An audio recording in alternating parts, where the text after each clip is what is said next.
Hey everyone, it's Megyn Kelly. Today we are bringing you some MK Media highlights that feature my appearances on each of our MK Media shows. I'm helping these guys promote their shows and we're sort of cross-pollinating, and it's been super fun and actually really interesting. For me, it's fun to go on their shows and see like what they can do. What kind of an interviewer are they? Something I did not know until they joined the MK Media Network, which thanks to all of you is just doing so well. I'm super grateful to this audience. I know that you are the ones making these other shows a success, and it's just so cool. Just thank you. So the hosts of these shows turn the tables on yours truly. I was a guest on Spot On with Link Lauren, Next Up with Mark Halperin, and The Nerve with Maureen Callahan. Take a look at our fun combos and go ahead and subscribe to their shows on YouTube and on podcasts, wherever you get your podcasts for free. We'll see you soon. Don't miss a moment. Subscribe to this show on YouTube and follow me on Insta, Facebook, and X. If you haven't heard about Riverbend Ranch, listen up. They have just introduced their Riverbend Ranch steaks to the marketplace, and you need to try them. Riverbend Ranch raises their own beef on beautiful mountain meadows only a few miles from West Yellowstone. Unlike most ranches, Riverbend Ranch never uses growth hormones or antibiotics. They treat their animals humanely and with respect. There are advantages of buying directly from the ranch. They can track the health of every animal from the day it is born and can guarantee that it has been healthy every day of its life. Riverbend Ranch has its own state-of-the-art processing facility on the ranch that has received several national awards as one of the best in the U.S. But most importantly is the quality of the beef. They age their beef to perfection for 21 days. You simply cannot buy beef like this in a grocery store. You cannot. Shipped directly from the ranch to your home, you get a much better price than going through the middlemen. Order directly from riverbendranch.com and use promo code Megyn to get $20 off your first order. That's riverbendranch.com, code Megyn. And be prepared. Once you taste it, I think you're going to be coming back for more and more. Again, riverbendranch.com, code Megyn. Well, this next guest really needs no introduction. Like I told you, she's an icon, she's a legend, but she looks way too young to be an icon and a legend. We have the one and only host of the Megyn Kelly Show, Megyn Kelly herself. She is the reason we are here right now. She is the reason I'm no longer filming videos on my phone with crappy quality. We have a high definition camera. We have a microphone. So Megyn, welcome to the show. We could not be happier to have you. I mean, as usual, Link, you are spot on. Thank you for that lovely introduction. Thank you for being here. We will skip the pleasantries. I was telling the team, we don't need to waste 1 second of your time. I want to dive into this first topic. There's this young 22-year-old, beautiful abortion rights activist named Olivia Juliana. She works with the DNC. They really highlighted her during the convention. They had her on camera. She was on stage. She works very closely with the DNC, but she's gone viral the last few days because she is their new secret weapon they're using to reach young men. We have a clip. Let's take a look and then discuss. Don't actually spend time talking to young men. You know this because we know each other in real life, but I spend a lot of time on college campuses, and I spend a lot of time with young men. I love young men. I love frat guys, and in that I realized like even the ones that identify as conservative are almost always pro-choice. They're almost always pro-gay marriage. You'd be surprised at the number of them who supported Black Lives Matter. And so I feel like people just kind of lump them into this box when the truth is, again, a lot of them are with us on the issues. They're just not part of our coalition because they feel like they're not welcomed in. Okay, Megyn, we have talked about this for years on the right. Somehow these folks at the DNC have decided in June of 2025, you know what? Men have left the Democratic Party. They decided to wake up to this fact. Do you think the Democrats are in good hands with this woman at the helm? She says she goes to all these frat houses and young men are fired up about Black Lives Matter. I've never met a young man who is fired up about Black Lives Matter, Megyn. Oh, I wonder what fraternities these could possibly be. Speaking on behalf of all Syracuse University graduates, there isn't one there that would be open-minded to Juliana coming in to discuss her views on abortion and BLM. I mean, this is ridiculous. Is this their answer? As Republicans and right-minded independents, I think we can heave a huge sigh of relief if this is the solution to their problem. I mean, this is so it's so funny to me that they need to study. They need to study young men to try to figure out how to speak to them. You know, the New York Times had that article where they were saying, we've got to take a hard look at the syntax Republicans are using in dealing with young men, because that's the way into their hearts. Well, why don't you stop saying you don't hire men? That, like, we don't have to go all that deep. We don't need $20 million on a focus group. How about removing the effective sign from outside of all of corporate America that says, we don't hire white and we don't hire white men? That might really open up some avenues for you with voters. I mean, it's just absolutely absurd that they're spending time with this woman. And by the way, not for nothing, no offense to Juliana, but if you really want to make inroads with young college-age men, I think you'd be hiring somebody who could be like on one of those commercials for the big hamburgers that used to be on the Super Bowl all the time. You're like, you need one of those girls who could have like a hose on her while she eats a big cheeseburger. I don't know why it works with the young men. Someone will have to explain it to me, but I know it does. Mm-hmm. No, they need someone from like a Carl's Jr. Super Bowl commercial. That's like what it I've is, been Carl's saying, Jr. it's always, I said this the other day on a show. These abortion activists who are saying we need more abortion clinics, more Planned Parenthoods, we are pro-choice, pro-choice, pro-choice. They never have any romantic prospects. They look like Chewbacca. No one's going near them. So I'm like, I think you're safe being an abortion rights activist. I think you are good. But you brought up this article that we saw last week in the New York Times, $20 million to study how young men speak. Why don't you go sit down and talk to Charlie Kirk? Why don't you actually talk to young men? I think young men are also tired of apologizing for their masculinity. And in the left, they just don't feel welcome. And you're raising young boys who are becoming men. What advice do you give to your young men as they're going out into the world? Because it's such a polarizing environment. Now, if you ask a girl out at the water cooler, she could turn around and say, you made me feel uncomfortable, right? It seems like there's this almost overcorrection now where a lot of guys don't feel comfortable doing anything. No, I worry about that environment for them. I mean, they're still young. My kids are young, so they haven't yet had to cross these bridges. But I do worry about that stuff, like the crazy Me Too, googly-eyed women who think anybody who doesn't ask for permission before they lean in for a kiss is the equivalent of a Harvey Weinstein. I mean, these women are nuts. I mean, I would say to any mother or father of young boys, go on offense. If your son gets, any inkling that he's in a Me Too situation over a nothing burger like the one I just outlined, you got to go on offense. You should send your son first to the dean to say, I'm being wrongfully disparaged by this woman, saying to her friends, I'm this or I'm the other thing, after a completely consensual activity. I would never let somebody do that to my kid, and I don't think anybody should allow it to happen to theirs.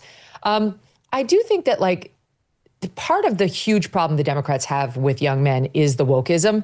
And it's like the irony of her saying they're pro-BLM. That's bullshit. But by the way, if they're saying they're pro-BLM, they're literally just saying it. They're saying it because they've been told they have to say, okay, I'm pro-BLM, and they have to post the black square on my Instagram or I'm canceled before I even get my first job. So she's too dumb to realize that it's just it's proactive. It's prophylactic. So secondly, I watch my kids go through this every other week at a non-woke school. Is Women's History Month, African American History Month, Native American History Month, Pride Month. Now we're in. Truly, the kids are like, oh, they don't feel any of these things. They don't feel like, I'm really super into Black history now. Tell me more about the great women of America and what they've done. They're like, and it's not just my kids who have, grown up with my husband and me being like that.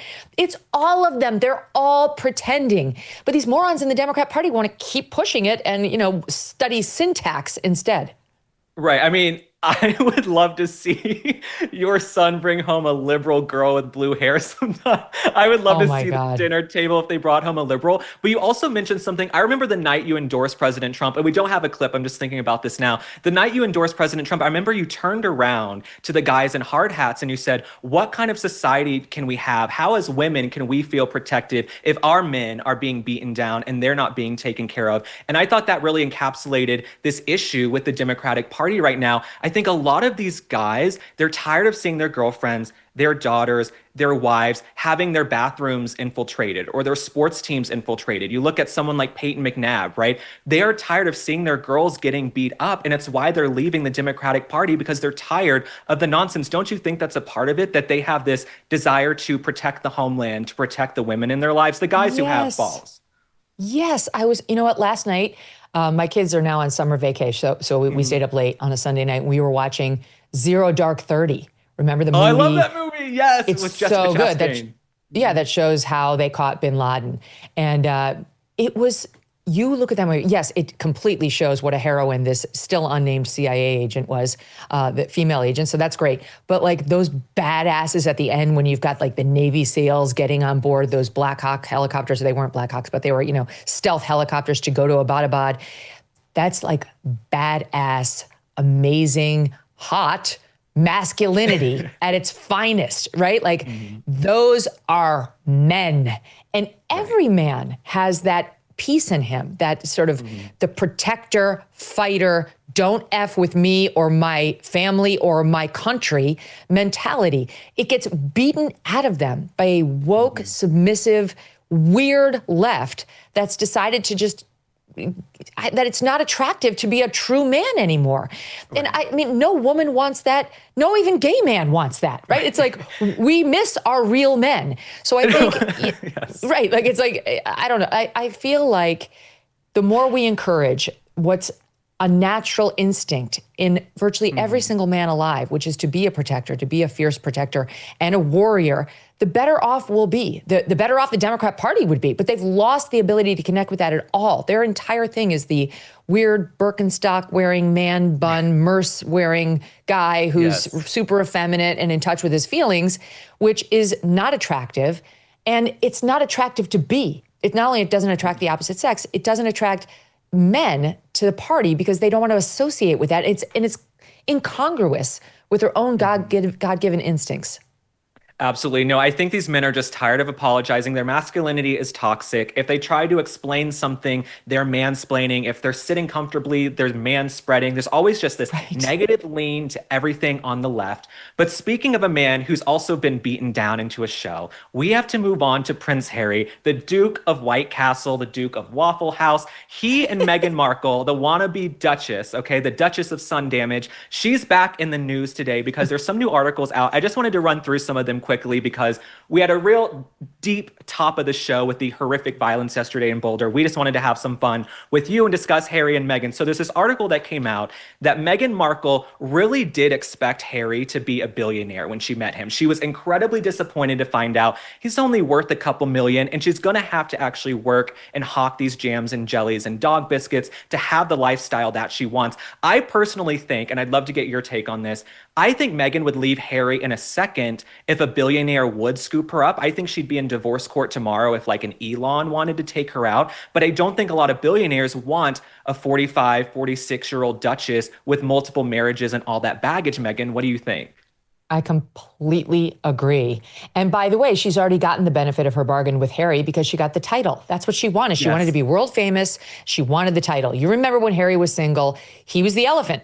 He was the one, the most eligible bachelor on earth. You could be a royal, you could become world famous overnight, you could live in a castle, you could have access to the crown jewels, you would be a princess. My God, yes, he could have had his pick, except for the people who weren't PR whores.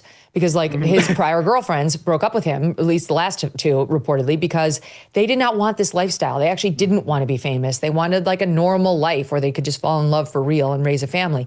But this woman is nothing but a publicity whore. It's a term of art.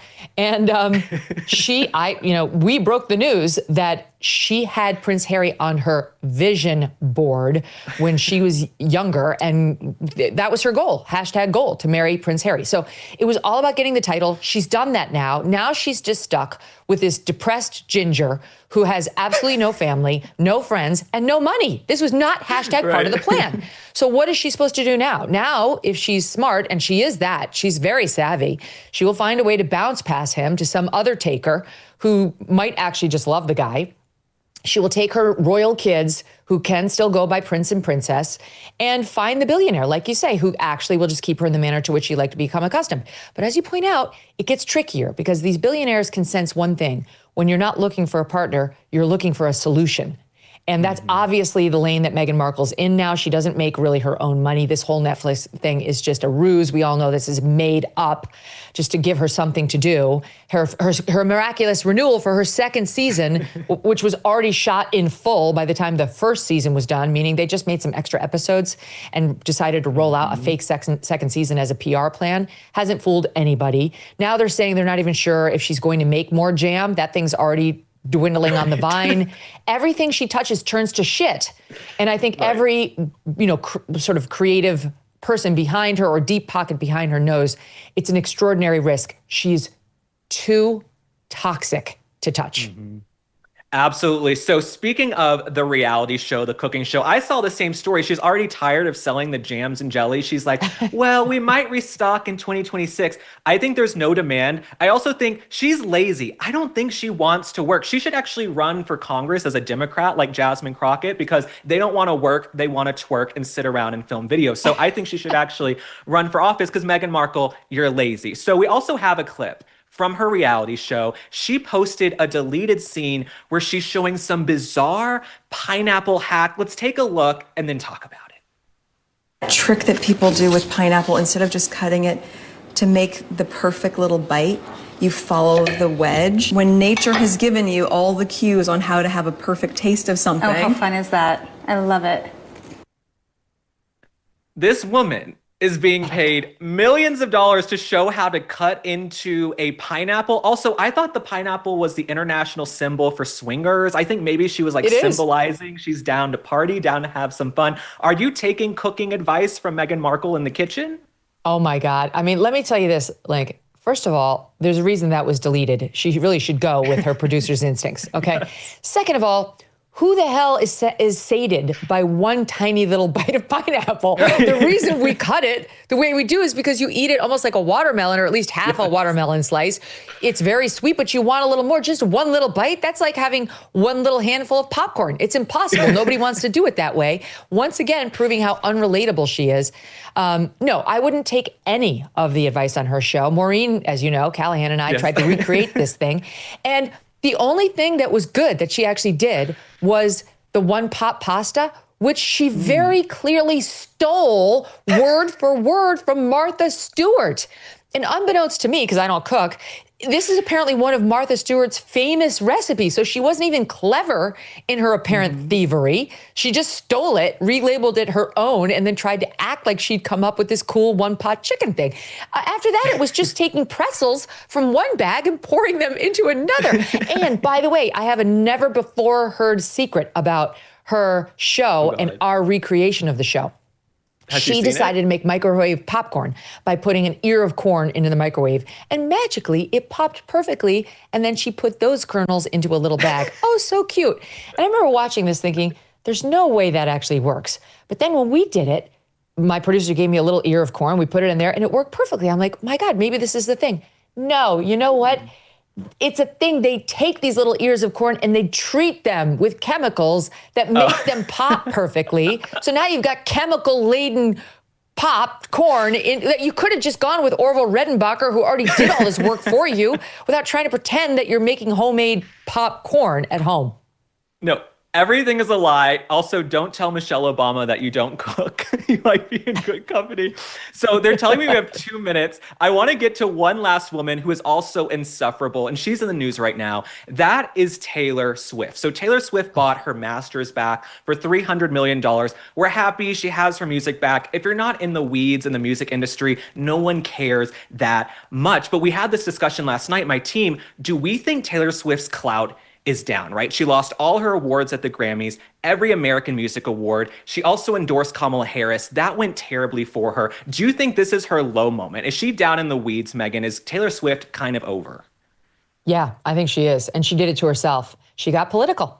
There was no reason for it. You look around at the Hollywood actresses and the movie stars and the singers who choose not to get political. And they're either very smart Democrats or they're Republicans. right? Like, because Republicans know they can't come out with their politics because they'll get, loathed and canceled by their industry.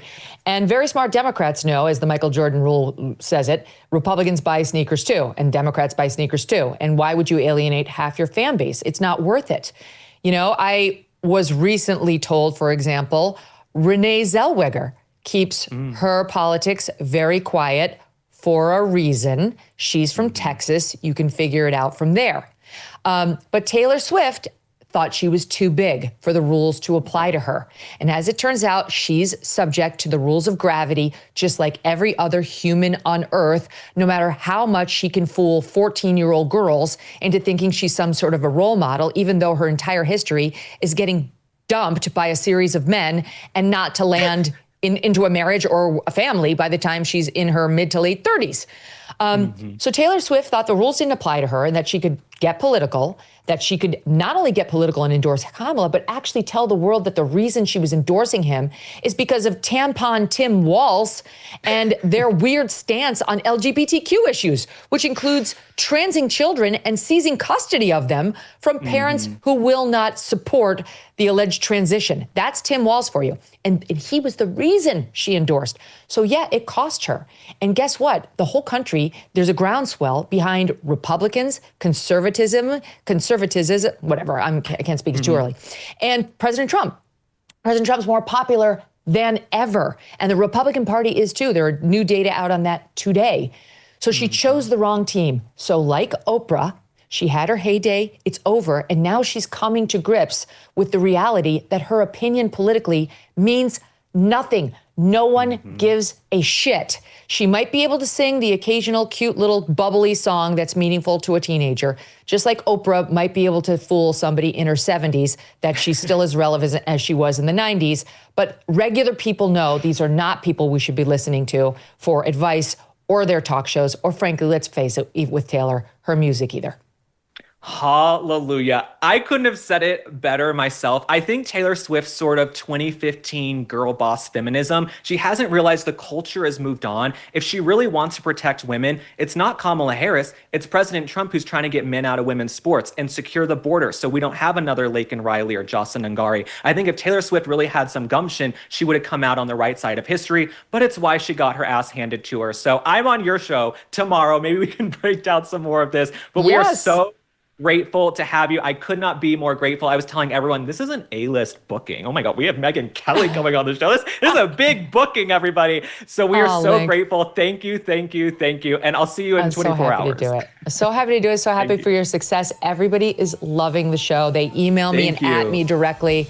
And truly, like, it's genuine, huge enthusiasm for you. Sky's the limit. Can't wait to see what you do. Thank you so much. Thank you.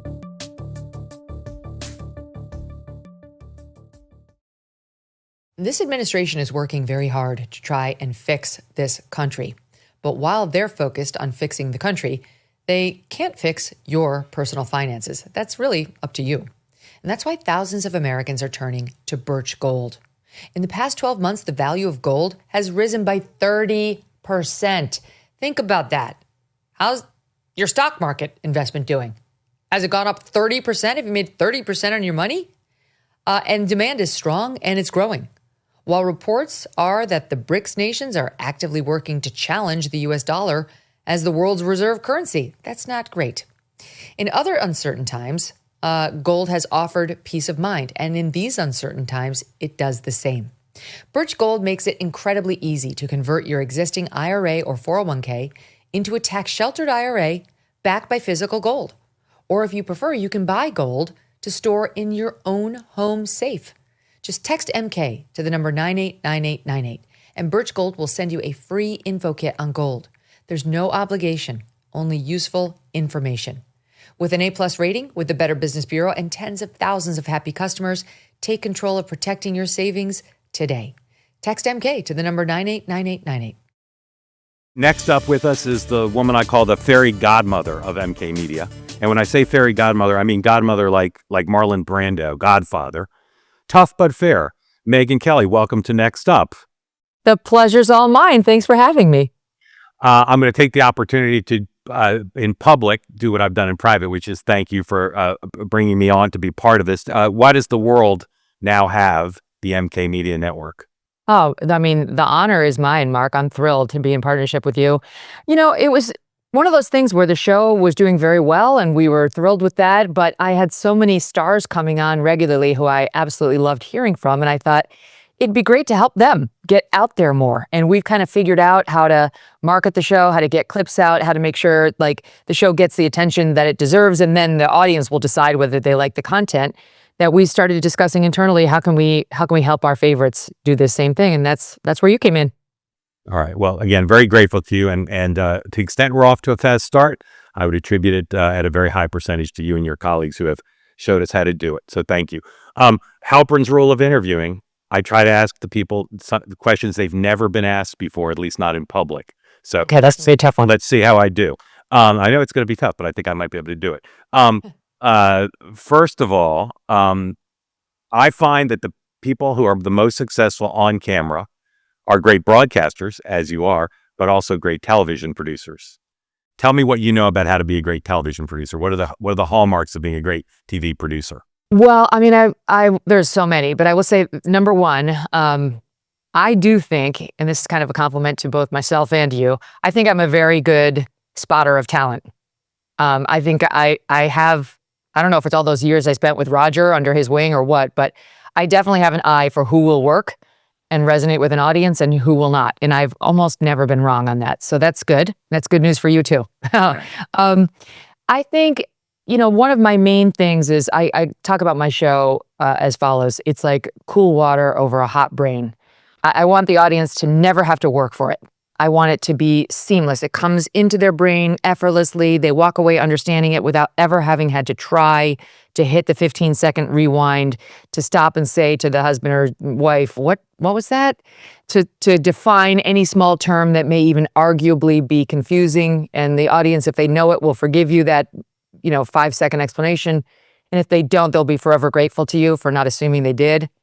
I've got pet peeves that are weird. Like I don't really like running sound bites more longer than 60 seconds. I hate when people put graphics on the screen that don't match what the anchor is saying. It is the most annoying thing in broadcasting.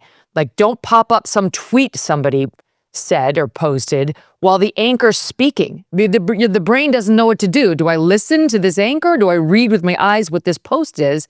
Little things like that have just, come to me over the years that I think help give the audience a pleasant experience while they're watching the show, whether they know it or not. And then conversely, people who don't do these things are giving the audience an unpleasant experience. And the audience doesn't really actively know why. They just know, I don't enjoy it, and they don't come back. Spoken like a great TV producer. All right. Believe it or not, we're only 48 hours past your interview with Jake Tapper and Alex Thompson and the release of their book. One of the things I tell anchors who I work with or young people who want to be in TV, a list of questions is not a strategy. If you're doing an interview, you need a strategy. What was your strategy when you were interviewing Jake Tapper and Alex Thompson? Well, I did go back and forth on how should I start it. Should I start it by getting into the facts of the book, or should I start it by really pushing him on whether he's the right messenger? And in the end, it just didn't feel like I knew I had to get to pushing him on whether he's the right messenger. That could not be sacrificed. We only had we had 1 hour plus 14 minutes with him, 1 hour with some breaks plus 14 minutes. And so that was the priority. Get to that. And then whatever time we had left, I would do the substance of the book in. And so that made sense to me. And then there was a question of how hard should I push him? Because we are friends. We're not like tight friends, but we're friends. We've been friendly, I guess is a better way of saying it, for some 15 years now. I've never done anything social with Jake, but we like each other. So it was kind of awkward, I think he knew, because in the booking process, he and I had been in touch, that I was going to push him. And he told me before the interview he wanted that because he wanted to answer the tough questions for all of his skeptics. So I felt like we were on a good ground for me to go for it. Maybe it was like an 8.5 when he thought it might be a 6.5. I'm not sure. I think we're fine, but you know how it is. It's like you have to go with the flow when the person comes on and see if they're pushing back, if they're giving it up. If he had rolled over more right at the top, it wouldn't have been as contentious as it got. Right. We were going to play a 2-minute soundbite from the interview, but I'm told anything longer than a minute's a bad idea, so we won't. I mean, to be honest, I do make exceptions. It depends. All right, maybe we'll roll in some here, 2 minutes or so. Megyn, Well, that's Megyn, what happened. Go ahead. if we're going to do this, let's just stick to the facts here, okay? When there is a damaging Jake, report, that's what I've been doing all along. I'm One talking of about us what you just said. didn't miss the biggest story of the century when it comes to presidential politics, and one of us did. If you hadn't done the interview and Jake, as your friend, called you afterwards and said, "Hey, how'd I do with that interviewer?" How would you say Jake did in his interview with you? Well, I'll be totally honest. I thought he could have done better. Jake, when he's more relaxed, is much more conversational. And I thought in our interview, he sounded almost affected a bit, like almost like he was trying to be professorial and maintain his cool. And he kept repeating that thing. I look back on my coverage with humility, which sounded PR tested and not really authentic. There's a reason it sounded PR tested. Yeah, I know. And I just think like that's the problem. It's not just Jake's problem. It's a problem with a lot of people who are stuck in the cable news universe, which is they're not their authentic selves when they're on camera. Jake is actually a pretty relaxed guy in your personal interactions with him. I do like him. It's just on camera, not everybody can do it. And when they're feeling on their heels, not everybody can do it. He would have been much better served by just completely owning I'm embarrassed right up top and putting it in his own words so he could really fill it out and convince people of it. How convincing do you find his argument that he acknowledges he missed the story, but that there was no way for him to actually get the story? I don't believe it. I don't believe that. I think he did have the sources, and I just think everyone went along because they liked the lie. They were perfectly happy with the lie. Jake is articulating it perfectly now about how Trump was viewed as an existential threat, and when that's how you see your opponent, many means are justified, except he's still not admitting he was part of that. And that he talked about how he didn't see what Laura Trump saw, what I saw, what you saw. And one question I wish I had asked him was, why not? Have you spent any time trying to figure out why you didn't see it? Because I would submit he's not a Trump fan, and it colored his judgment, and it's probably still coloring his judgment right now. Yeah, I mean, again, you and I single out Jake because he wrote the book, but what we're saying about him is true of thousands of people, literally, that you and I know in newsrooms across the country. Senator Cotton's going to be here later. He put out a video in 2020 showing Joe Biden's loss of mental capacity and saying this is a real danger to the country. And I just think they can't answer the question, how can you say you didn't see it? Not were you in private meetings or off camera and during an interview, but just watching the public performance of Joe Biden in the 2020 campaign. I just don't see how they can say they missed it or they didn't see it or they didn't have the sources. It was right there. Well, this is one of the things I like about you, Mark, is you are able to report on both sides objectively, no matter what your personal preference is. And I feel like I can do that too. Obviously, I'm a Trump supporter. I endorsed the man and spoke at his rally, but I can still hit him. I can see when he does things that are controversial. He didn't speak to me for 8 months in 2023 because I did raise some comments about Trump. He kept calling Biden Obama and was making references to World War III. And I pointed out he didn't like that. That's, if you're doing your job right, they are going to dislike you, these politicians, even if you happen to support them politically. But more reporters need to be able to separate their personal preferences from their reporting responsibility. Yep. All right. This next topic could take 2 hours, but we don't have it. So I'll ask it briefly and you can, weigh in a little bit. But I know you have I'm pretty sure you have a lot of thoughts on this. You mentioned before authenticity and how we look at our friends who are not unshackled as we are. They're not an independent media and they're not their authentic selves on camera or in their writing. Why not? Why can't they be unshackled on cable news or on broadcast television news? What is it that keeps them from doing what you and I are able to do now so freely? Well, I think there's many answers to that. One is most of these people are Ivy League, elite institution educated folks who they've had a lifetime of good approval and coloring within the lines and making it in the proper spaces. And so that cultivates a certain, I don't know, unwillingness to show vulnerability. They're only used to getting perfect A's and patted on the head. Playing by the rules. Yeah, it takes a fair amount of courage, frankly, to get rid of that veneer.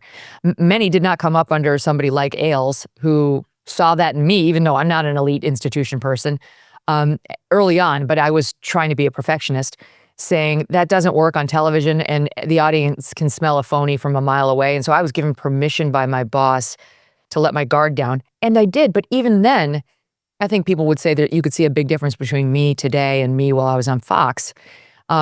There's some constraints in the cable news universe on just how much of yourself you can and should show. The whole system's set up to be supportive of the platform, not exactly the anchor. And the discussions are so clipped and surface level in cable.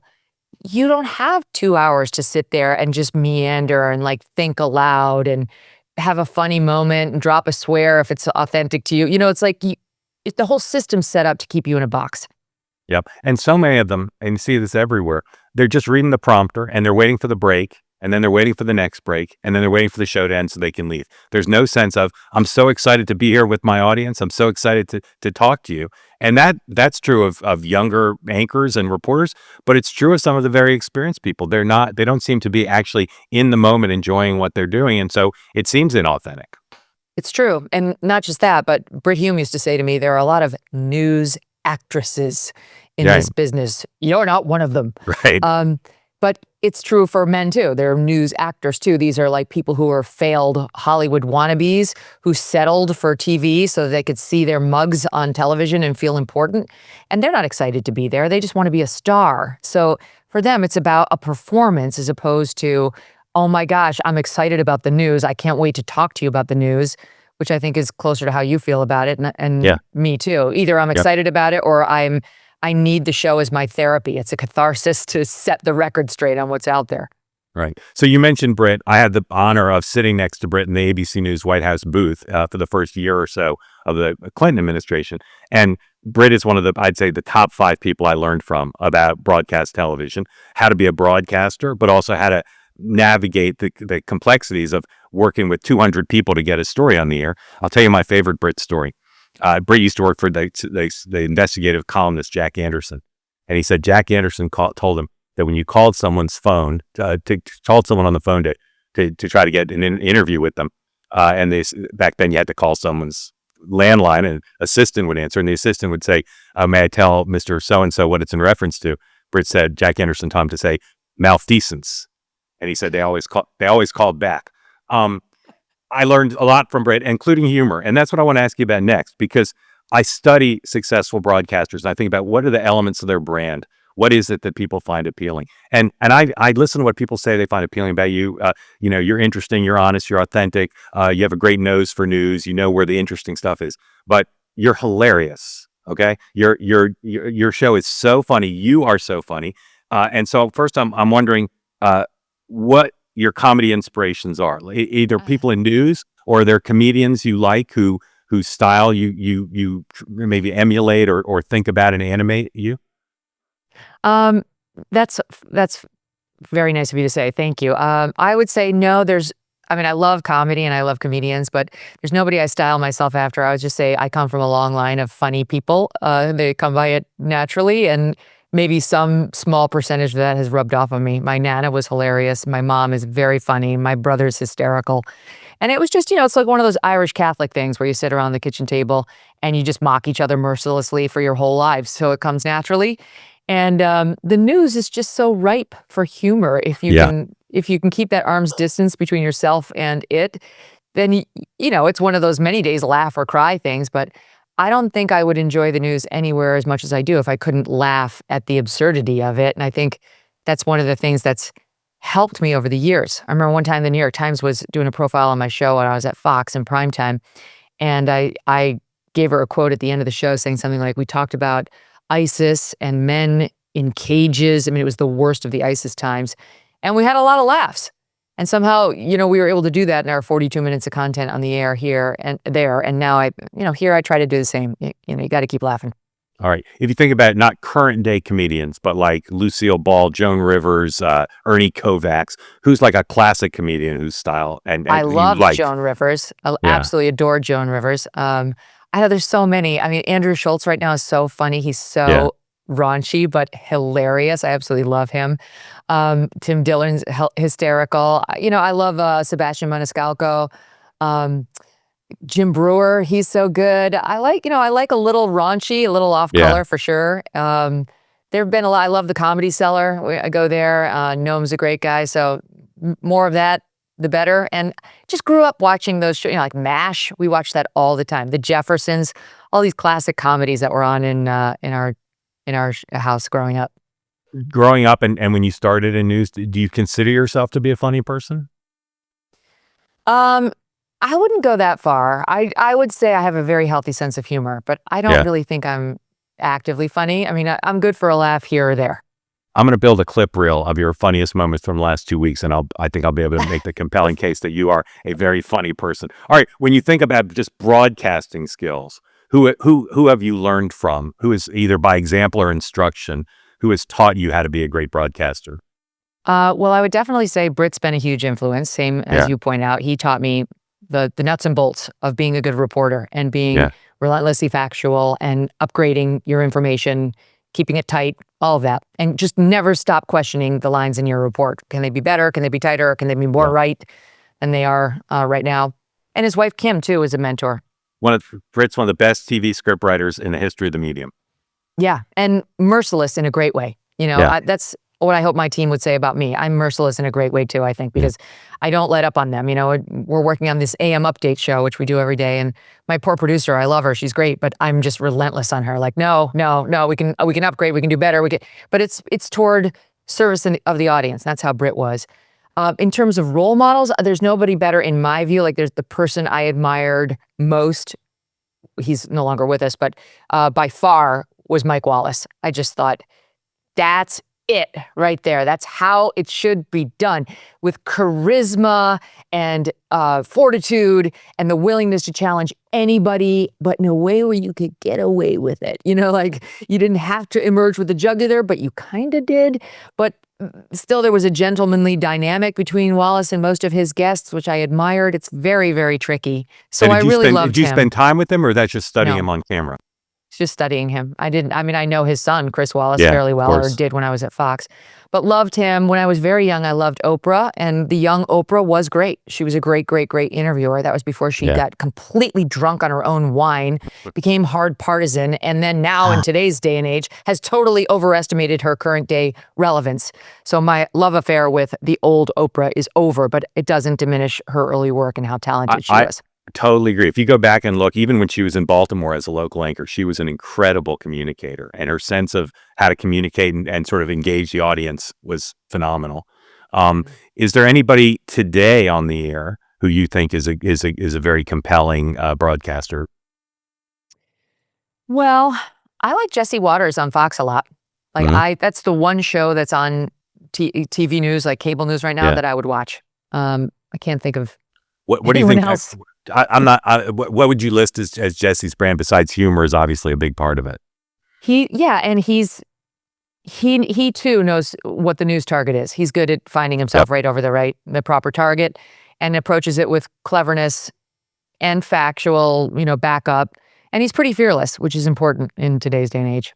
All right. How am I doing asking you questions you've never been asked? 50%. You're doing very well. Yeah. All right, here we go. Let's keep going. This is what we call skillful.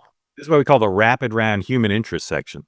Who is living you've never met who you'd like to meet, and why? Living, never met. I mean, I'm sorry, but it's Megyn Markle. She and I need to sit down across from one another, and we will break the internet. Can I come to that?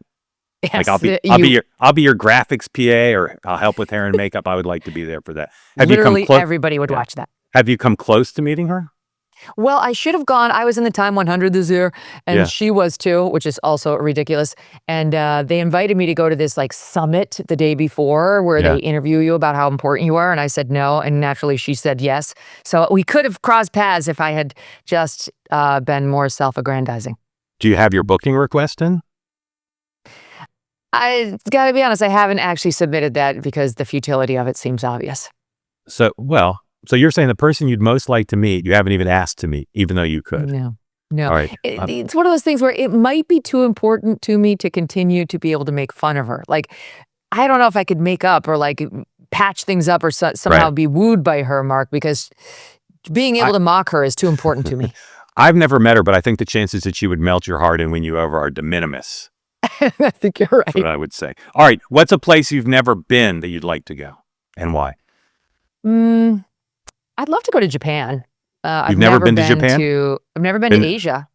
And you know where else, though? Domestically, I've never been to the Pacific Northwest. Never Seattle, Portland. These are massive holes, Megyn. I know. I haven't had a lot of time. I've been to Japan like 25 times. It's my favorite place. It's my favorite place in the world. No. Let's all go. Let's take the kids and I'll show you around. Let's make it an MK Media excursion. Best architecture, best food, best service economy. It's an incredible place. Incredible. Yeah, it's definitely on my bucket list. Yeah. All right. It takes a little while to get there, by the way. So I hear. All right. What is the greatest movie of all time? I mean, are we talking my favorite or just definitively the greatest movie? Your greatest for you. What is your my favorite movie? favorite movie of all time is Willy Wonka and the Chocolate Factory. The original. The original. I'm obsessed. I've never even seen The Imitations. I refuse. Yeah. How are you at imitating the Wonka in the final scene, near the final scene, when Charlie walks in and he says, "Good day, sir"? Can you do that? He says, "You bumped into the ceiling, which now has to be cleaned and sterilized, so you get nothing. You lose." He says, and also, "Good day. So shines a good deed day. in a weary world." Yeah. That's a sweet moment. Are you so in love with that movie that you can differentiate between the Oompa Loompas, or they're all pretty much the same? I can differentiate. I've actually spoken with one of the Oompa Loompas, if you must know, and I watched the whole movie 4 years ago next to the real Veruca Salt, Julie Dawn Cole, who's now all grown up and living in London, and she came to my hotel and we watched it together. We decorated the whole thing with Willy Wonka apparatus, and we kicked balloons together like she does in that one scene. Is there video of that? Is there video of that? Yes, I'll give it to you. You can lay it like in to here. See that. Lay it in we here. sang her song, I Want It All. I mean, I peaked. That was it. I had peaked. It was my 50th birthday present. All right. Based on that, I think I might know the answer, but let's say Charlie was not eligible to win. Of the other kids, who was most deserving? Oh, wow. Well, no, it wasn't Veruca for sure. She was the worst. Yeah. Not Augustus. Arguably. I guess I'd have to go with Mike TV. I mean, what did he do? Mike TV just watched a bunch of TV. Like that's really not so bad. How's your Mike TV imitation? I'm trying to think. He had a lisp, so you'd have to incorporate that. Yeah. Like, Dad says I can't have a real one. Not till you're 12, son. Something like that. Not bad. Did you have a favorite of the grandparents? Well, of course, it's Grandpa Joe. I mean, the other three just sat in the bed. They didn't even try to get up, so that was sad. But I do love the parents who are brought along on the tour inside the Wonka factory. Mm-hmm. You know, there's little lines that I just constantly throw out, like Rachmaninoff, you know, like, "You boil him up, I know it." There's so many great ones from that I could recite the whole thing from memory when I watch it. You know, like I know every line, and the bargain that my family makes with me is, don't do that. Stop doing that. It's annoying. Now, I believe I remember correctly, you do not fancy yourself a singer. Am I right about that? No. Yeah. I think I have a decent speaking voice, and I have an absolutely terrible singing voice. All right. The last thing I'll say about Wonka is when the elevator breaks through the roof, I chills every time it happens. Yeah. Every time I watch it, just chills. Well, Mark, and you know what else is so great? I mean, it's just, there's so much to love about the movie. I mean, I think one of the reasons I love it so much is because I watched it when I was a kid, and I watched it a lot after my dad died when I was 15, and it kind of reminds me of a time where, I don't know, I was just feeling connected with my family. Yeah. And it's about the, terrible people getting their comeuppance and good people getting rewarded for their goodness. So there's a basic morality to it as well. But the last line of the movie is Wonka saying to Charlie Bucket, "Don't forget what happens to the boy who suddenly got everything he always wanted. Yeah. He lived happily ever after." Yeah. And I think about that all the time. Like if you just persevere, right? If you are a good person, if you don't chase false gods, if you just live by your own moral code to the best of your ability, I believe that last line. I believe it's possible. It's the Wonka life lesson. All right, 2 more Wonka things. First, I am so loyal to the original in general, and I have no use for the, what's that guy's name? Johnny Depp. No use to Johnny Depp, but I will tell you, Chalamet is pretty good. If you don't consider it like a blight on the original, Chalamet's pretty good. Last thing, I love to play the version, the equivalent of the Newlywed Game between anchors and their producers. I love to see when they agree. So here's my question. Yeah, we're doing that. Just one question. Will Steve Krakauer say after this, I can't believe Mark wasted 10 minutes talking about Wonka? Or will he say, this thing is awesome, it's going to go viral? Which do you think Steve will say? The latter. He'll love it. He'll love it? Okay. Yes. Steve, are you on? Steve, are you there? Chime in. I can't wait to find out. All right, last 2, because we're up against the clock, as happens even on the internet. What was the biggest break of your career? And I don't want you to say when Fox hired you, because that's too easy. Besides that. No, it wasn't. That wasn't the biggest break anyway. It was when I had made a resume tape, but no one knew who I was. I had no connections in news. I was just a frustrated lawyer. I didn't know what to do. And I had one of those moments where I was like, I'm never going to get into news. I'm 32, which I thought was old. And I'm like, I know nobody. And then one day, Mark, I stayed home, and I almost never, ever call in sick to work during my law career or as a TV broadcaster. I really genuinely have to be throwing up all day for me not to go to work. And I was. And I had on Lifetime television, Mark Halperin. Yes, it's true. I was living in Baltimore, Maryland, and I watched the Jessica Savage story on Lifetime TV. And it was that story of this amazing broadcaster who came up in the time of Connie Chung, who made it in a man's world when it was impossible to do so.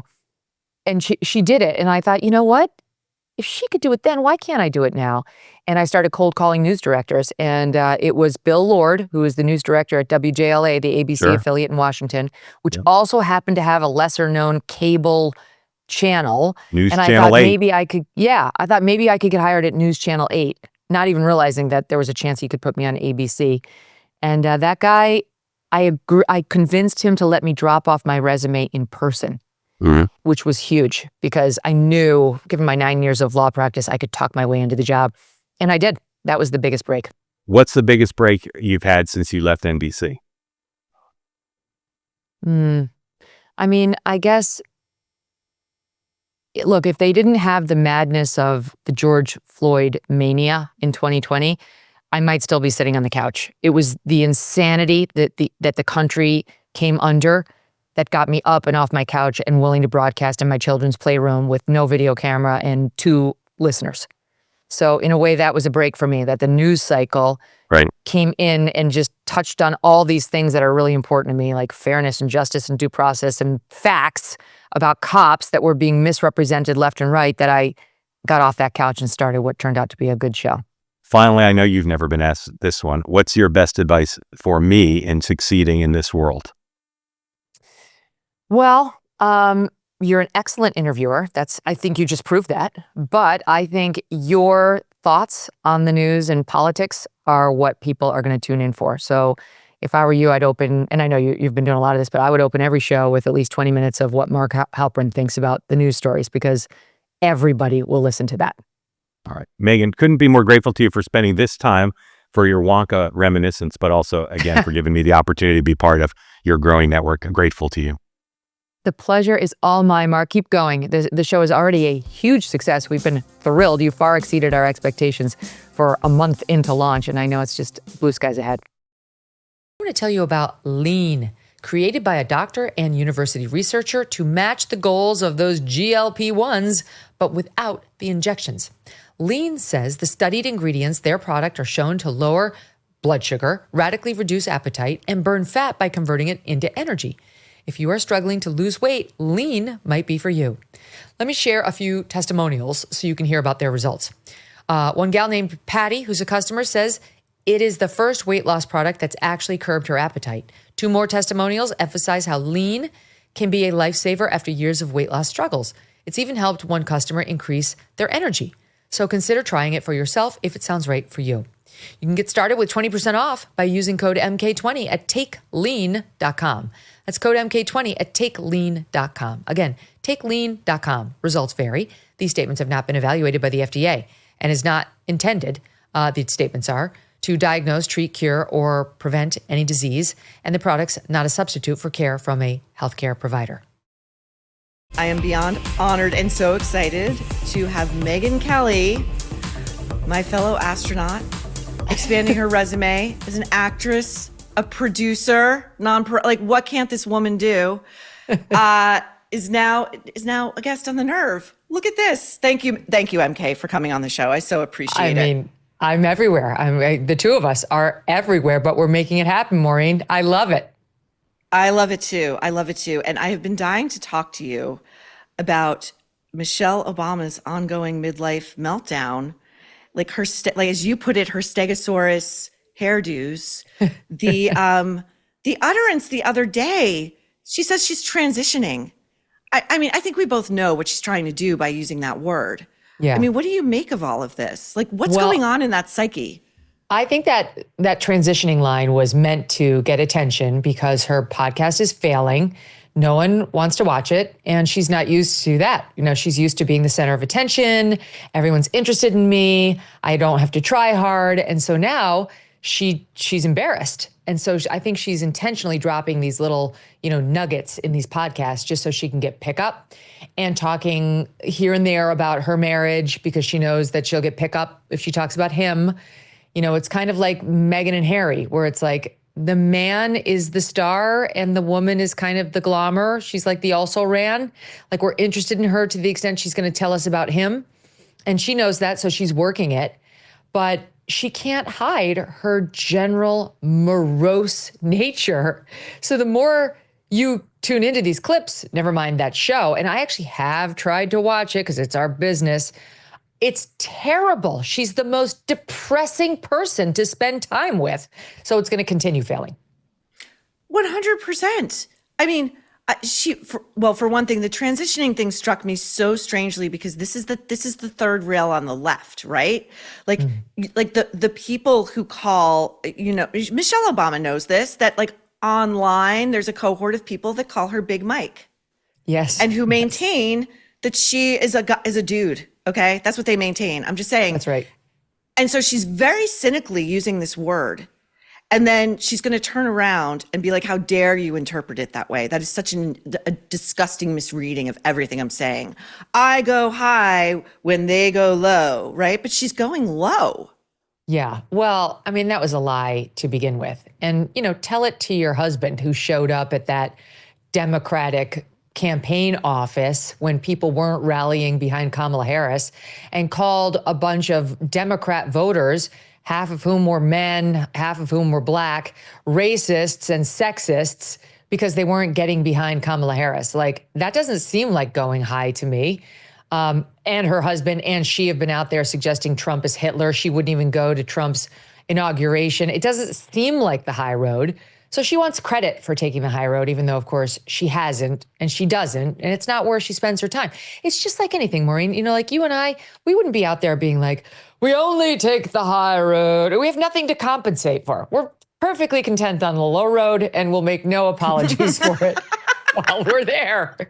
She's dishonest, right? So she's got to say she's something other than what she is. Same way Anna Wintour had to pretend she understands the Black experience because she decided to do Black dandyism this year, even though there are no Blacks running fashion houses. And even when they've come under the microscope, she's kept it down to a minimum. So in any event, I think she's a hypocrite. I think she's false. But I think the thing that's genuine about her is her depression, her unhappiness, her self-loathing, and her loathing of him. Oh, 100%. And I think the Meghan Markle analogy is completely correct. I think we're seeing it now, like Hilaria Baldwin is becoming much more aggressive against her husband because she's got the leverage now. Yes. Like it's cheaper to keep her. Like he can't divorce her. Like these cases have bankrupted him. So she's out there talking, she's spilling all of his personal secrets. Like I'm going to get into this book she just wrote, but she's spilling all of his personal secrets and snapping at him on red carpets and basically saying, I run this show. People are interested in me, not you. And just like those other two, she has not an original thought in her head. She has absolutely nothing to say. She has nothing to offer. She is in deep rage that she is well known only because of the marriage she made. And I think really resents the person she decided to marry. And with Michelle and Meghan Markle, and hilarious, unusual, because the bulk of the media is still pretending like she didn't tell us she was from Spain. She just likes to adopt a Spanish accent. Greatest story ever. But there's something about these two women in particular, rich beyond their wildest dreams. They got a level of fame they never would have gotten on their own. And I don't know how, I don't know what is going on in there. You know, I think there are people who will never let themselves be happy. And I think there are people who are comfortable in a state of grievance and martyrdom and rage. This drives me nuts because I know a lot of rich women, rich because they married a rich man. And they're fine. They're cool. They're thrilled. You know, they don't run around like overcompensating all the time or trying to prove to everybody, I am also special. I'm special too. They're like, my life's grand. I got these nice cars and this nice house and this, you know, guy who takes care of me. Like that is the way to do it if you decide to do it. What happened in both of these cases is they shot, you know, for the moon and they got it. You know, Harry landed the elephant. She got her prince. And Michelle got, you know, the star at Harvard who was very clear was going to be making a huge impact in Democrat politics.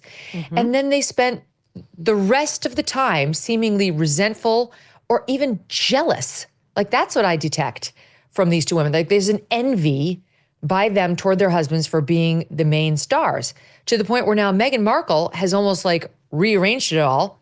You know, Dan Wootton was on my show the other day saying he's now realized he's the spare to her. She's so used his fame and connections and his ability to help her make money that she's re-engineered the whole thing to where she's the breadwinner and he is just the whipped loser back at the house, which is exactly what Michelle Obama would kill for.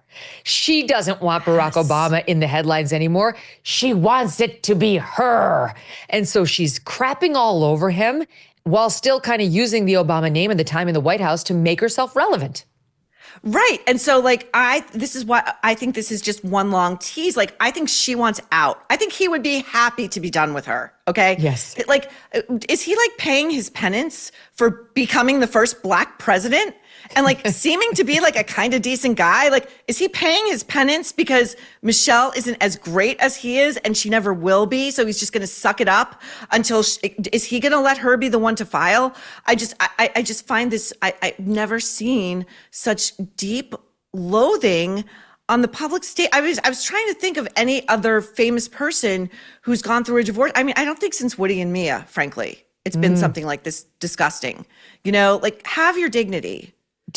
Other than someone who's a sworn enemy of yours, have you ever talked that negatively about somebody uniformly? You know, like you can never say anything nice about them. It's like, okay, now there are public figures who we don't like and we criticize, but like someone who's in your life who you get asked about. Like, it's just so bizarre.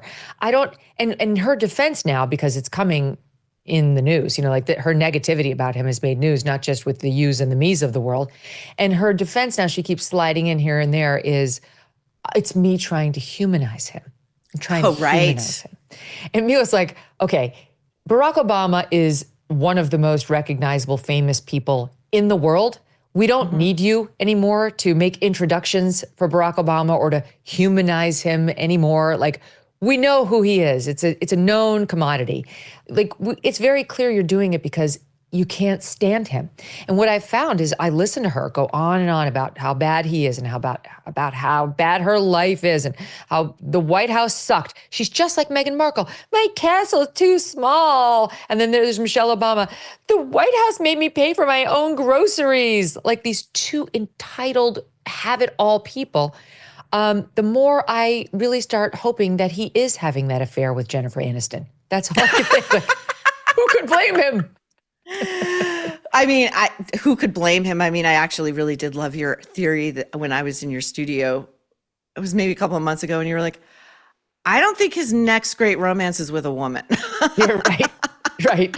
If I heard it was like, I don't know, some guy who worked in his garden, I might believe it now. No, that is absolutely the point. And when I heard you the other day taking this apart, where she was bitching about having to buy her own groceries while she was living for free in the White House, a staff that was paid for, I didn't even know prior to her latest bitch sesh that the First Lady has her own plane, and that it's called Bright Star. Right. But she still found a way to complain about it. It's like, so let me just get this straight. We, the people, moved you and your whole family into the White House. We gave him Air Force One. We gave you your own plane. You're in a 55,000 square foot mansion with an 18-acre estate around you, your own rose garden, your own staff, your own wing. She's got the East Wing. Okay, all of that. You're universally beloved and celebrated and put on magazine covers. You name your own book, Becoming. Who does that? Okay, but you're still celebrated as one of the world's most lovely and loved people, okay? And you're still unhappy about what again? About the fact that when the girls ride on the plane, you have to pay the equivalent of an airline ticket for them, and you have to pay for your own food, like every other human alive, like all of us, right? Like, who's going to, she's so out of touch, she doesn't realize we're not going to feel sorry for her for having to pay for her groceries and her kids' airlines. The balls on her, no pun intended, I'm just saying, like the nerve to say, I had to pay for my groceries, like all of us do. Is she paying for like gas and electric in the White House? I doubt it. Is she paying for the pool guy to clean the in-house White House pool, or the bowling alley, or the screening room where they have movie stars come and get first run pictures of whatever they want to see? No, and no. Right. No. She doesn't even have to stop in traffic. And even now she's like, but I really deeply worry. I worry about my country and my daughters, not me. I have my 4-car motorcade and law enforcement following me everywhere. I'm Michelle Obama. But my daughters, they're only barely recognizable, and they're brown, so they could be picked up at any moment by this evil Trump's department and sent off to El Salvador. So I'm deeply worried about my 2 privileged daughters and all brown people in America, because the country's racist, you see? The country that made me at least 100 millionaire, probably closer to a billionaire now, is racist to its core. Poor me. I was screwed over in the White House. I'm still getting screwed over. And poor brother Craig is there. Like, it's even worse than you thought, Sister Michelle. As bad as you think you had it even worse, like her enabler, codependent brother. Her brother, frankly, seems terrified of her. He really does. Like, every time he dares to gently contradict her, she'll be like, nope, that's not the way it happened. And he'll be like, you're right. You're right. Yes, like when he was like, well, maybe if we knew you weren't feeling great, like we guys, we would say something. And then of course she's like, we shouldn't have to ask. We shouldn't have to tell you. She snapped back with like, you should just figure it out. She totally did. She also criticized him and, men in general for the way they interpersonally relate, right? Like if they have a friendship conflict, men among men, they just sort of hash it out. They forget it. It's a bygone. It is never revisited. They never exhume that grievance. And she's saying she thinks that's the wrong way to go in life, because Michelle, the master of grievances, likes to hash that shit out. She likes to beat that carcass further into the ground, and she will not let go. And you have to have like a multi-day summit and then revisit that maybe months down the road. And she's saying that's the healthy way to be. Yeah. So that's the difference between her spouse, who doesn't seem to put up with her nonsense and her endless wanting, to have these talks about everything, and Megyn's spouse, because Megyn married somebody who is not well, Meghan Markle. Like Prince Harry is a weak, damaged man who doesn't have the inner strength that Barack Obama has. Even though, listen, I understand Barack Obama's faults and the vein and all, like just of all of that, but he doesn't have like such a tiny id the way Harry does, who does like, he doesn't really have a fundamental sense of himself. And so he was so easy for Meghan Markle to manipulate. all she needed was that first meeting. She was totally right that he would be like putty in her hands, that he would he's too dumb. You know, of course, he bought every act she delivered, hook, line, and sinker, her little ingenue. I'm so sweet and innocent. I don't even know who the queen is. I had no idea you were a prince. And he ran with it. He was so easy to manipulate. But Barack is stronger. So Michelle has gone like further into the doldrums of like, the only thing miserable people want is to make others miserable too. And she 100%. can't seem to do it with him. She's only gotten more angry, in my opinion, because she can't do it to him. He's got too big a life. He's too important to too many people. And she's not his only company. And he will not take the bait. He will not allow himself to be debased this way. Like, he's kind of gray rocking it. He's not responding to any of it. Yeah. And he does strike me fundamentally as an optimistic person. He strikes me as somebody who really enjoys life, you know? And like, he's not going to get down in the mud with this. And I think you're right. I think his lack of response is sending her into a further and further rage spiral because she can't get what she wants. Any attention is better than no attention. And it goes to her husband. It goes to her flailing podcast. She's got nothing to offer us anymore. Yeah. I mean, how can she still be so angry about America? That's my big point. Like, it's like, okay, you don't like him. You married the wrong man. You're on your podcast talking about how, well, sometimes there's a bad decade in a marriage. No, there isn't. No, there isn't. Those marriages end in divorce. That is not a thing, Michelle. Sorry to tell you. But so she's out there, but she's still mad at the country. Like, you hear her, she never makes a positive reference to the United States or her experience of it. It's always about how racist we are. We elected her husband twice, and celebrated her. I mean, she still, as far as I know, to this day, is one of the most popular figures in the country. It's never enough. She's so much happier talking about her anger and her disappointment in the failure that we all are to her. 100%. And in that vein, I wanted to know your thoughts about the bonkers BBC interview that Harry gave this week, or last Friday, but it's got legs for days, in which he says two things that do not go together. He implies that the British royal family had something to do with Diana's death, that they would like to see grievous harm, we know what that means, come to Harry and Meghan and their two small innocent children, and also that he would love to get back in. Would love nothing more than to get back in. Yes, this is why I love you, Maureen. Doesn't everyone love The Nerve? I genuinely love the show. I have not missed one. Thank you. So you're right. They're not, these two things are incongruous. And because one of them, and that means one of them is not true. And the one that is not true is his desire for reconciliation. He does believe all those things. I think he actually does believe them. I think it stems back to his childhood trauma, which was genuine at the loss of his mother, the way she died.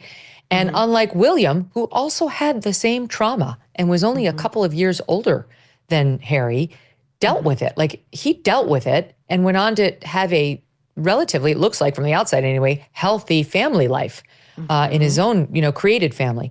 And Harry has not been able to get over it. And I almost think like the way, if your parents abuse you, you'll marry an abuser. Like there's something psychologically that makes you like need a redo over and over, hoping for another outcome. He's like, with the way he talks about something happening to him or Megyn, it's got like a hopeful tinge to it. You can sense he almost wants something to happen so that he can be like, I told you, see?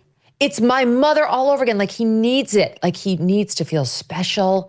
He needs to feel under attack. She does too. I mean, they create these fake dramas around them to try to, it's almost like, Maureen, I remember when I was a little kid, I might have broken a toe. I don't know. I went with it. It's broken. I'm like, I need a cast. I need crutches.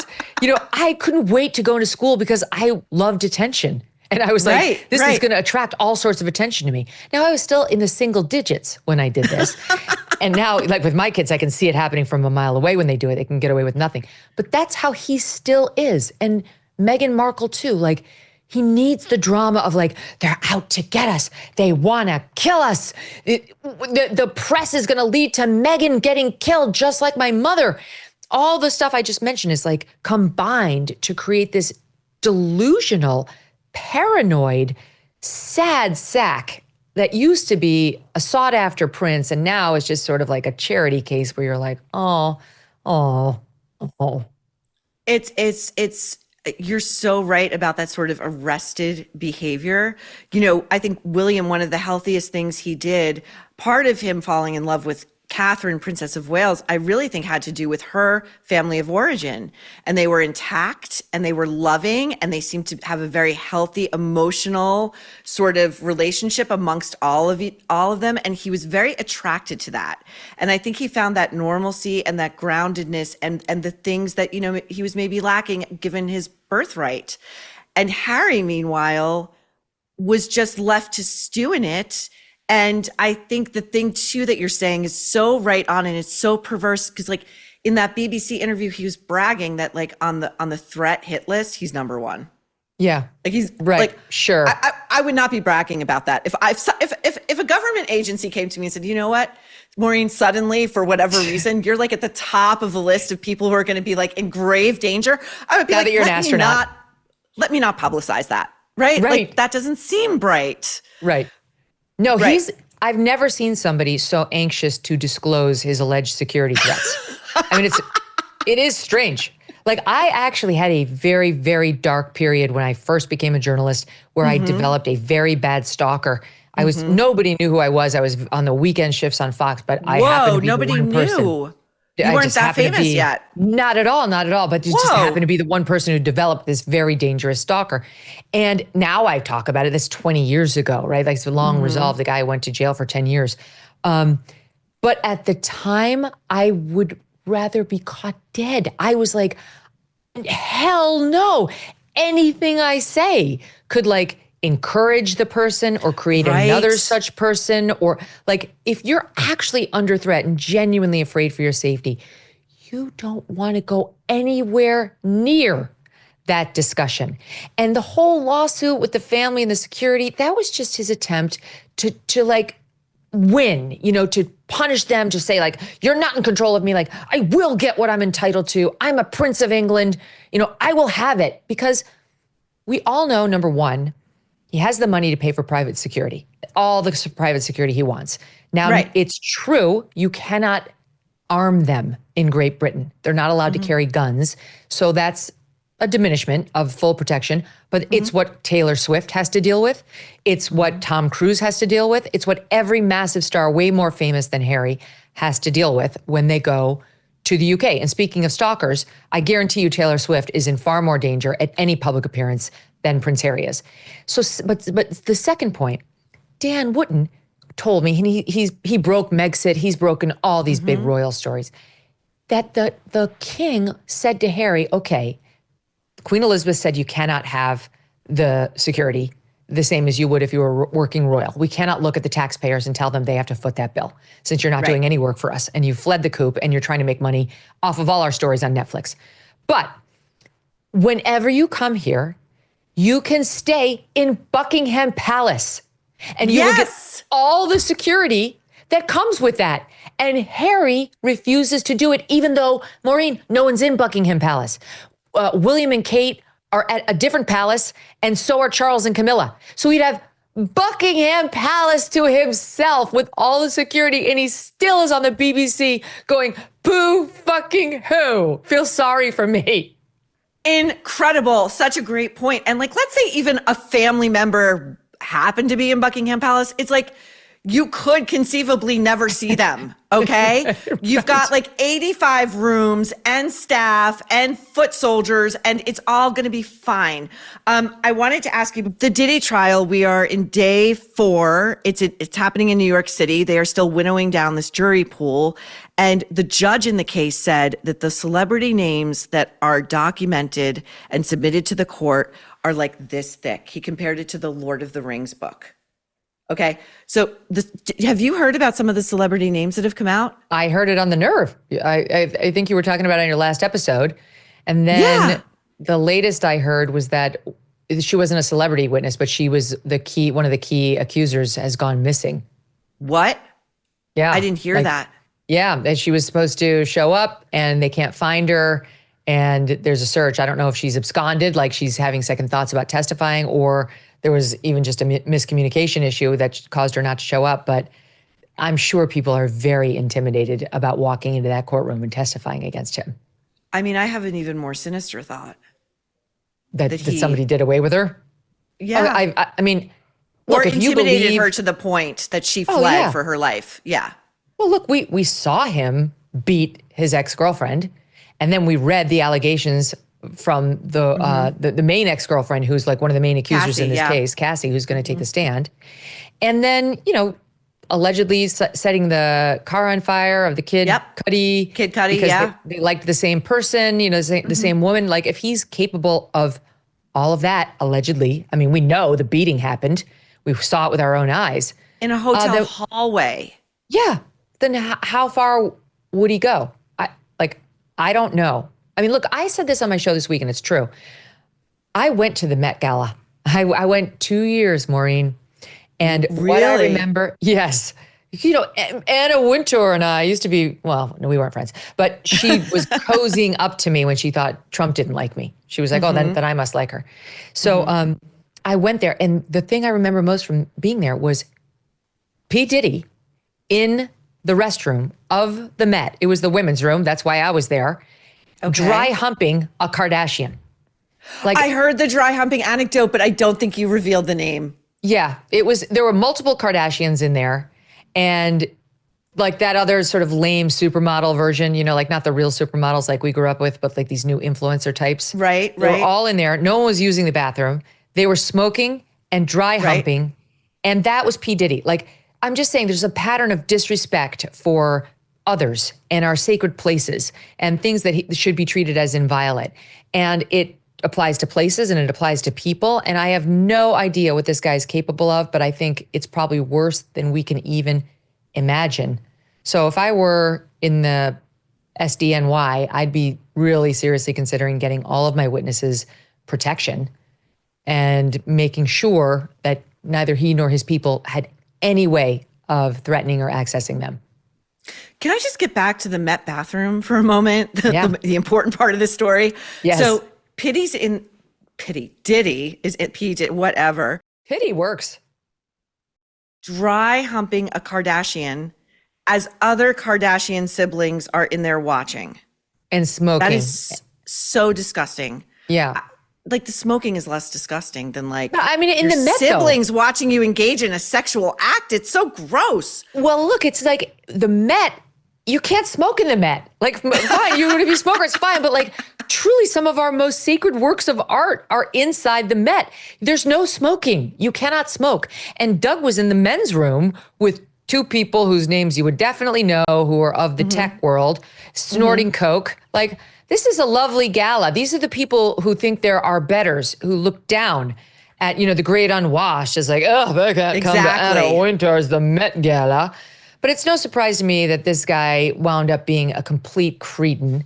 And I don't know whether the SDNY's got the case made. I really don't, because, for the same reasons you guys were discussing with the lawyer on your case on your show the other day, I'm sure he's going to argue, I love sex parties.